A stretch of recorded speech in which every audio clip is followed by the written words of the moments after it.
Encore une fois, peut-on acclamer le Seigneur dans le nom puissant de Jésus. Gloire à Dieu. Encore une fois, je vous souhaite la plus cordiale des bienvenus au sein de l'Église de la Mission. Donc, je suis heureux de vous voir dans le nom puissant de Jésus. Êtes-vous prêts pour la parole de Dieu? Ah, je ne vous entends pas. Êtes-vous prêts pour la parole de Dieu par vos acclamations? Amen, amen. Donc, aujourd'hui, j'aimerais vous parler d'un homme. J'aimerais vous parler d'un homme qui n'a jamais reculé devant l'adversité. Un homme qui n'a jamais reculé lorsqu'il rencontrait des défis. C'était un homme dont le cœur battait au rythme de l'appel divin. Un homme qui ne connaissait ni la peur. Un homme qui ne connaissait ni la compromission. Eh bien, cet homme, c'est Jean-Baptiste. C'est Jean-Baptiste. Vous savez, Jean-Baptiste, il n'était pas un roi vêtu d'habits somptueux, ni un savant, ni un intellectuel assis à l'ombre des palais. Mais Jean-Baptiste avait quelque chose de très particulier. Il était la voix dans le désert. Un écho puissant qui résonnait à travers sa propre culture.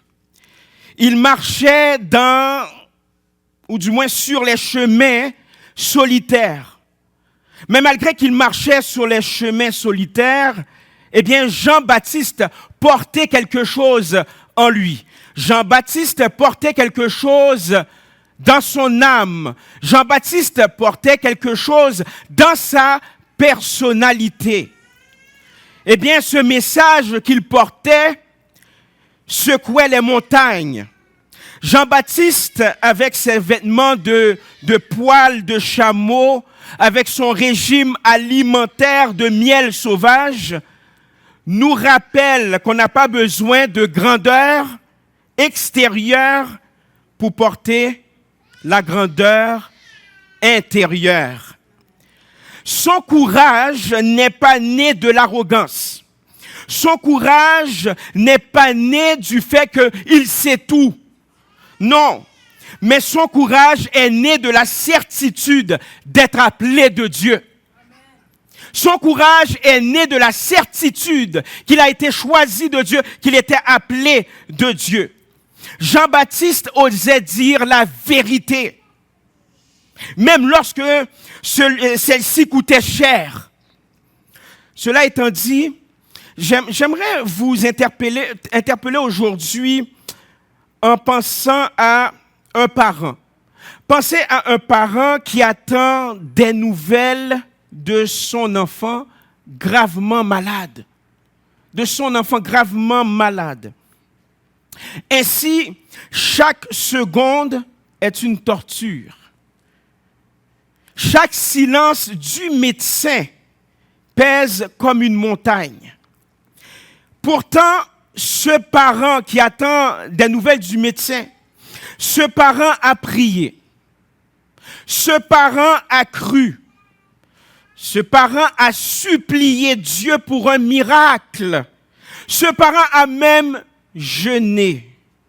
Mais les nouvelles tardent à venir. Les nouvelles tardent à venir.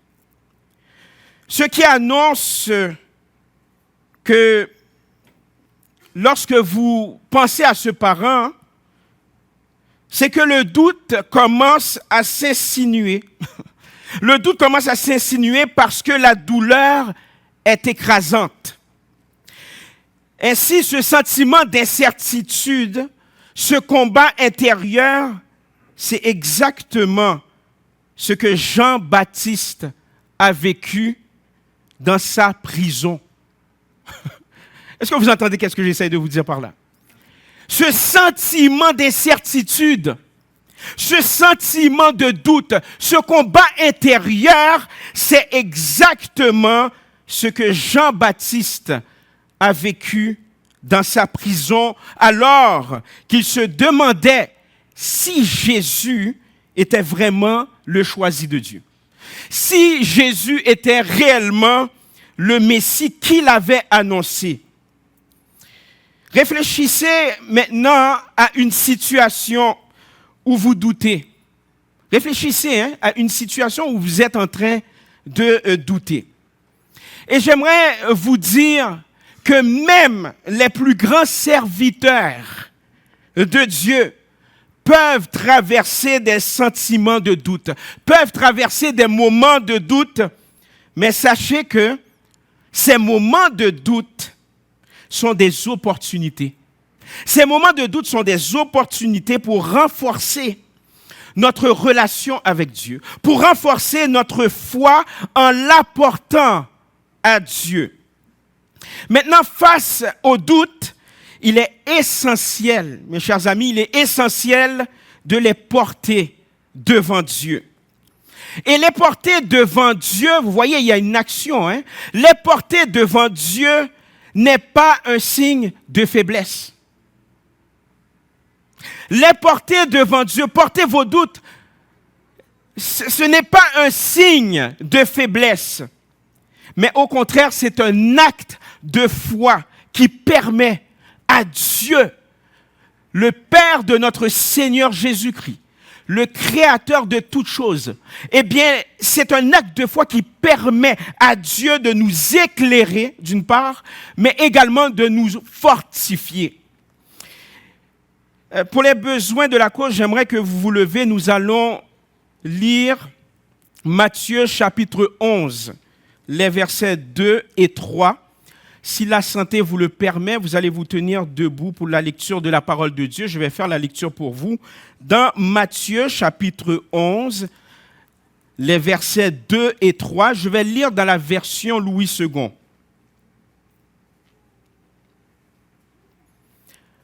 Or, dans sa prison, Jean avait entendu parler de ce que faisait Christ. Il envoya 2 de ses disciples lui demander, « Es-tu celui qui doit venir ou devons-nous en attendre un autre ?» Pour bien comprendre l'enjeu, je vais relire ce passage. Matthieu chapitre 11, les versets 2 et 3. « Or, dans sa prison, Jean avait entendu parler de ce que faisait Christ. Il envoya 2 de ses disciples lui demander, « Es-tu celui qui doit venir ou devons-nous en attendre un autre ?» Vous pouvez vous asseoir. Je propose de donner à ce texte le titre suivant. « Hors de tout doute raisonnable ». Jean-Baptiste, emprisonné par Hérode, un roi récalcitrant, un roi méchant, se trouve dans un moment très critique dans sa vie. Pourtant, Jean-Baptiste avait proclamé l'arrivée du Messie. Et lorsqu'il avait proclamé l'arrivée du Messie, Jean-Baptiste, eh bien, il l'avait proclamé avec assurance. Il l'avait proclamé avec fougue. Il l'avait proclamé avec courage. Mais maintenant, derrière les barreaux, il commence à douter. Est-ce vraiment Jésus, le Messie qu'il attendait? Est-ce que c'est vraiment lui? Alors, Jean, ce qu'il va faire, dans son temps un temps sombre dans sa vie, eh bien, qu'est-ce que Jean va faire? Eh bien, Jean va envoyer ses disciples demander à Jésus. Jean va envoyer ses disciples demander à Jésus, es-tu celui qui doit venir ou devons-nous en attendre un autre? Ça, vous allez le lire dans Matthieu chapitre 11, le verset 3. À bien des égards, lorsqu'on lit ça, là, ce questionnement surprend. Ce questionnement surprend car Jean était celui qui avait vu l'Esprit de Dieu descendre sur Jésus. Jean avait vu une révélation. Il a vu l'Esprit de Dieu descendre sur Jésus lors de son baptême. Cependant, son emprisonnement et l'absence de délivrance immédiate le poussent à remettre en question ce qu'il avait si fermement défendu, si fermement proclamé, si fermement cru. Et j'aimerais simplement ouvrir une petite parenthèse, je vais la fermer rapidement pour bien comprendre ce qu'il se passe. Vous savez, le contexte historique et le contexte religieux à l'époque, eh bien, montre que les Juifs attendaient le Messie conquérant. Ils attendaient un Messie fort, un Messie conquérant, un Messie puissant. Hein? Un Messie avec son arsenal qui allait régler toutes choses, qui allait régler les comptes du gouvernement de l'époque. Ils ne s'attendaient pas à un sauveur humble, ils ne s'attendaient pas à un sauveur souffrant. Alors, Jean le Baptiste se demande si son attente était mal placée. Il se demande si son attente était mal placée, car il ne voit pas les signes de libération qu'il espérait. Maintenant, ce qui pose problème, c'est que le doute peut s'infiltrer même chez les plus fidèles serviteurs. Même chez les plus fidèles serviteurs, le doute peut s'installer. Particulièrement lorsque ces serviteurs, ou lorsque nous, les serviteurs de Dieu, lorsqu'on vit des moments de crise, lorsqu'on vit des moments d'épreuve, et c'est là que le doute peut s'installer. Alors, on a le droit de se poser cette question. On a le droit de se poser cette question. Comment gérer ces doutes lorsque tout ce que nous pensions être certain devient flou? Comment gérer ça? Lorsqu'on pense que tout ce qui est certain, maintenant commence à devenir flou. Eh bien, je vous dirais que, comme Jean-Baptiste, nous pouvons tous traverser des moments où nos croyances sont, comment dirais-je, ébranlées par les circonstances difficiles. Par exemple, une maladie prolongée, une perte tragique, un projet qui vous tient à cœur, mais qui n'avance pas. Le projet n'avance pas. Et tout cela peuvent nous faire questionner la bonté de Dieu. Vous savez, à la lumière des Saintes Écritures, nous avons vu que Jean-Baptiste n'a pas caché son doute. Aïe. Jean-Baptiste n'a pas caché son doute. Il a exprimé ouvertement en les portant à Jésus. Il n'a pas caché son doute. Pourtant, Jean-Baptiste était quelqu'un d'assez populaire à son époque, excepté quelques élites qui ne l'aimaient pas. Mais malgré son aura, si vous me permettez l'expression, Jean-Baptiste n'a pas caché son doute, mais il l'a exprimé ouvertement, pas en cachette, ouvertement, en le portant à Jésus. À Jésus. De la même manière, Église, nous devons porter nos doutes à Dieu sans avoir honte. Sans avoir honte. On peut attendre, ou du moins, on peut attendre longtemps. On peut certaines fois être impatient, mais portant nos doutes au Seigneur Jésus-Christ. Maintenant, on peut entendre des gens qui vont nous dire, « Ah, mon cher, tu manques de foi.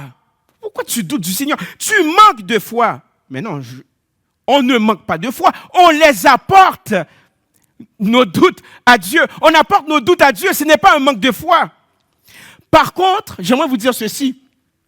Résister, persister dans le doute sans chercher la vérité, sans chercher l'aide du Seigneur, ou du moins refuser de faire confiance à Dieu pendant qu'on doute, peut être considéré comme un manque de foi.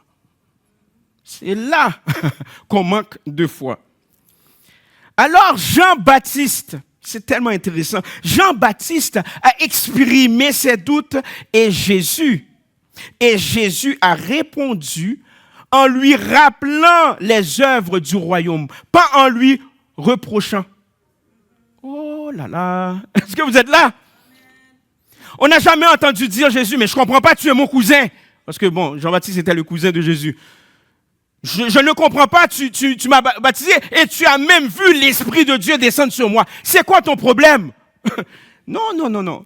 Qu'est-ce qu'on constate? C'est que Jésus va répondre à ses doutes. Est-ce que vous voyez comment on sert un Dieu de compassion, mes chers amis? Merci Seigneur. Dites-le, merci Seigneur. Jean-Baptiste va répondre à ses doutes en lui rappelant les œuvres du royaume. Et encore une fois, Jésus ne l'a pas réprimandé. Mais ce que Jésus a fait dans sa réponse, vous voyez que Jésus est direct. Dans sa réponse, eh bien, il va plutôt renforcer la foi de Jean-Baptiste en lui montrant la vérité. Mais, vous savez, certains pourraient dire que le doute est un signe de faiblesse spirituelle. Les gens peuvent dire, oui, mais le doute est un signe de faiblesse spirituelle. Et ils vont se baser sur le fameux passage dans Jacques chapitre 1, le verset 6, qui exhorte à demander avec foi sans douter, car celui qui doute est semblable au flot de la mer, agité par le vent et poussé de côté à d'autres. OK. Cependant, l'histoire de Jean-Baptiste nous montre que son doute, le doute, lorsqu'il est apporté honnêtement à Dieu, ne doit pas être considéré comme un signe de faiblesse, mais plutôt comme une étape dans le processus de croissance spirituelle. Parce qu'il apporte ses doutes pas à n'importe qui, mais il l'apporte à Jésus. Où est le signe de faiblesse dans ça? Au contraire, c'est un signe de courage. Je fais preuve de courage en exprimant ouvertement que je suis en train de douter, et maintenant je les apporte au roi de gloire, je les apporte à Jésus-Christ. Le doute pour Jean-Baptiste, vous allez remarquer ça dans le texte, le doute pour Jean-Baptiste n'est pas raisonnable. Non, le doute pour Jean-Baptiste n'est pas raisonnable. Voilà pourquoi il cherche une réponse raisonnable de la part de Jésus. Le doute pour Jean-Baptiste n'est pas raisonnable. Voilà pourquoi il cherche une réponse raisonnable de la part de Jésus. Et remarquez que Jean-Baptiste n'a pas laissé le doute le submerger. En aucun cas, on voit ça dans le texte où Jean-Baptiste a laissé le doute l'écraser, le submerger. Au contraire, il l'a transformé en une recherche de vérité. Il l'a transformé en une recherche de vérité en allant directement à la source, à savoir Jésus. Cela nous rappelle que ce soit, ou du moins peu importe qu'est-ce que vous êtes en train de vivre, ce n'est pas l'absence totale de doute qui va vous fortifier ou quoi que ce soit là, mais c'est vraiment le fait que vous faisiez confiance à Dieu lorsque vous vivez des moments difficiles, tout simplement. Vous apportez vos doutes à Dieu. Vous apportez vos doutes à celui qui a la solution dans le nom de Jésus. Alors, lorsque nous apportons nos doutes à Dieu, bien entendu, en les examinant à la lumière de sa parole, eh bien, on a tendance à attendre sa réponse avec patience et confiance, parce qu'on sait fort bien que celui qui tient nos doutes va nous apporter force et réconfort, et réponse aussi. Vous savez, Jean-Baptiste a trouvé la paix en sachant que ses doutes étaient entendus. Il a eu une paix intérieure, il a eu une paix spirituelle parce que cette fois-ci, ses doutes étaient entendus. Et cela l'a conduit à une meilleure compréhension de qui est Jésus, à une meilleure compréhension de la solution qu'est Jésus. Et Jésus, ce que j'aime avec le texte, Jésus a répondu aux doutes de Jean en lui rappelant les miracles, en lui rappelant les prophéties accomplies. Il a montré, c'est incroyable, Jésus, là, lorsqu'il a répondu, il a montré à Jean-Baptiste dans sa réponse que le royaume de Dieu, son royaume, n'est pas seulement une question de puissance visible, mais aussi une puissance de transformation intérieure. C'est ça le royaume de Dieu. C'est lorsque vous laissez Christ régner sur votre vie et ce royaume, cette puissance qui est dégagée de la part de Jésus-Christ vous transforme pour sa gloire. Et ce que Dieu va faire aussi, Dieu va rappeler les promesses de Dieu. Parce que Dieu éclaire nos doutes par l'entremise de Jésus-Christ. J'aimerais vous dire ceci. Il faut admettre que même les croyants les plus fervents peuvent parfois douter en tout temps.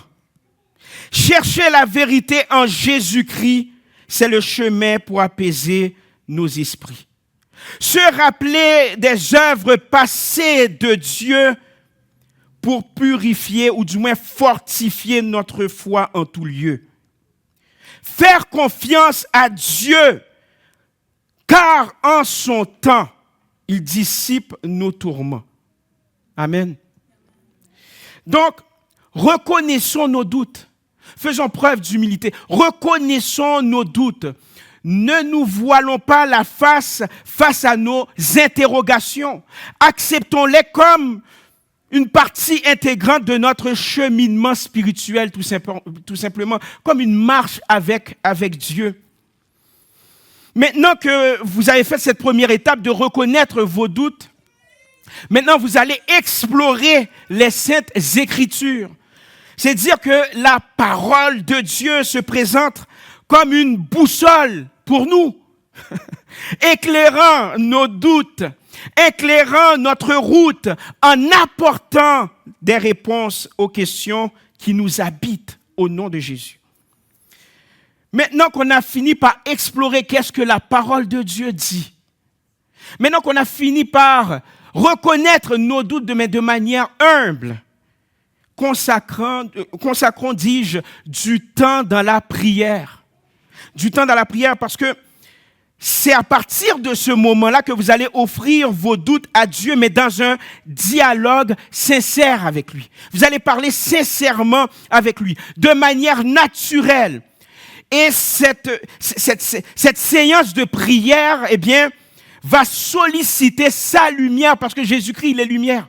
C'est la vraie lumière du monde. Sa lumière et son orientation dans nos chemins incertains. Et ensuite, lorsque Dieu vous répond maintenant, témoignons maintenant de ce que Dieu a fait à autrui. C'est-à-dire que c'est une manière d'exprimer avec passion, avec fougue, avec courage, comment Jésus-Christ a éclairé nos doutes afin d'encourager et d'inspirer, parce que vous êtes appelés à inspirer, vous êtes appelés à encourager les autres, votre entourage, qui traverse des temps similaires. En conclusion, j'aimerais vous dire ceci. Le doute de Jean-Baptiste nous rappelle que même les plus grands peuvent vaciller. Le doute de Jean-Baptiste nous rappelle que même les plus grands peuvent chanceler, peuvent tituber. Mais, il y a toujours un mais Jésus est toujours prêt à répondre. N'en déplaise à l'ennemi de notre âme, n'en déplaise certaines fois à notre conscience, parce que certaines fois, la parole de Dieu va nous le dire par l'entremise de Jean, le disciple de Jésus, que certaines fois, notre conscience nous condamne. Mais n'en déplaise à notre conscience ou l'ennemi de notre âme, Jésus est toujours prêt à répondre à nos doutes avec amour et vérité. Avec amour et vérité. En apportant nos questions à Dieu, pas n'importe qui, mais à Dieu, nous allons découvrir, et je l'ai expérimenté, mes chers amis, nous allons découvrir une foi plus profonde, ancrée non dans nos circonstances, non dans des problèmes, mais dans l'évangile de Jésus-Christ. Soyez bénis et encouragés au nom de Jésus.